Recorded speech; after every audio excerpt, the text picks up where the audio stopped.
सूरज का उत्तरायण हो जाए, संक्रांति का पर्व शुभ फल लाए, तिल गुड़ की मिठास से हर घर में खुशहाली पड़े। आप सभी को मकर संक्रांति पर्व की हार्दिक शुभकामनाएं। मकर संक्रांति का त्योहार भारतीय संस्कृति का एक बहुत ही महत्वपूर्ण त्योहार है, जो हमें सूर्य उपासना, दान पुण्य और आपसी प्रेम का संदेश देता है। और यह पर्व न केवल सूर्य देवता के उत्तरायण गमन का पर्व है, बल्कि परिवर्तन का संकेत भी है। धार्मिक मान्यताओं के अनुसार मकर संक्रांति के दिन सूर्यदेव अपने रथ से गधों को निकालकर 7 घोड़ों पर फिर से सवार हो जाते हैं और फिर उनकी सहायता से चारों दिशाओं में घूमते हैं। इस दौरान सूर्य नारायण भगवान की पूजा का विशेष महत्व होता है। ऐसा भी माना जाता है कि मकर संक्रांति के दिन सूर्यदेव अपने पुत्र शनि से मिलने उनके घर जाते हैं। मकर राशि के स्वामी शनिदेव हैं और मकर राशि में प्रवेश करना पिता और पुत्र के अनोखे मिलन को बताता है। मकर संक्रांति के दिन ही खर मास भी समाप्त हो जाता है। इस दिन रुके हुए सभी मांगलिक कार्य फिर से शुरू हो जाते हैं।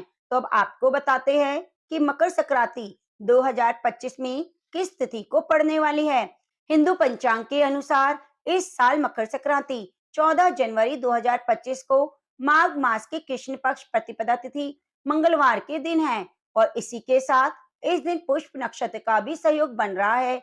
इससे इस दिन स्वग्रही मंगल पुष्प योग और भौम पुष्य योग भी बन रहा है, जिससे मकर संक्रांति का पर्व और भी महत्वपूर्ण हो जाता है। विशेष बात यह है कि इस बार 19 साल बाद दुर्बल संयोग पुष्प योग में आ रहा है। ज्योतिष मान्यताओं के अनुसार इस दिन विकास संबंधी कार्य, खरीदारी से उन्नति होती है और दान पुण्य आध्यात्मिक कार्यों से अक्षय पुण्य फल की प्राप्ति होती है। मकर संक्रांति के दिन भी किया गया दान अक्षय पुण्य फल प्रदान करता है। इस बार मकर संक्रांति के दिन सूर्य नारायण मकर राशि में सुबह 8:40 पर प्रवेश करेंगे। मकर संक्रांति के दिन पवित्र नदी में स्नान के बाद दान दिया जाता है। गंगा स्नान और दान का शुभ मुहूर्त 9:30 से लेकर शाम को 5:45 तक रहने वाला है और वहीं महापुण्य काल का समय रहेगा 9:30 से 10:48 तक। महापुण्य काल में कोई भी शुभ काम करना, कोई भी नई वस्तु खरीदना, दान पुण्य देना बहुत ही शुभ माना जाता है। धार्मिक मान्यताओं के अनुसार मकर संक्रांति के दिन से देवताओं के दिन शुरू हो जाते हैं। इस दिन पूजा पाठ, दान, तीर्थ, नदी में स्नान करने से मोक्ष की प्राप्ति होती है। इस दिन तिल, गुड़, उड़द खिचड़ी, गर्म वस्त्रों का दान किया जाता है। पौराणिक कथा के अनुसार विष्णु पितामह को इच्छा मृत्यु का वरदान प्राप्त था, लेकिन दक्षिणायन सूर्य होने के कारण बाणों की सैया पर रहकर उत्तरायण सूर्य का इंतजार करके मकर संक्रांति होने पर उत्तरायण में ही उन्होंने अपनी देह का त्याग किया, ताकि वह जन्म मरण के बंधन से मुक्त हो जाएं।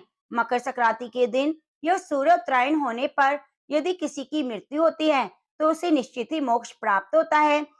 तमिलनाडु में इसे पोंगल नामक उत्सव के रूप में मनाया जाता है, जबकि कर्नाटक में, केरल में और आंध्र प्रदेश में इसे केवल संक्रांति ही कहते हैं।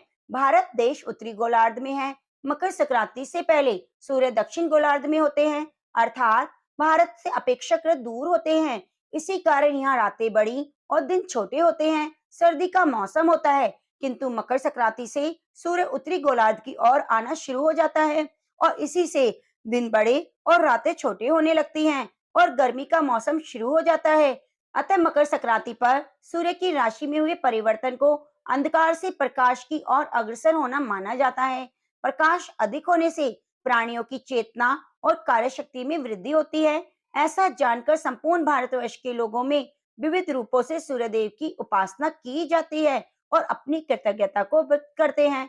इस दिन सुबह सुबह पवित्र नदियों में गंगा स्नान करें, जो अत्यंत पुण्य फलदायी होता है। उसके बाद सूर्यदेव को अर्घ देना चाहिए और तिल गुड़ की खिचड़ी को दान करना चाहिए।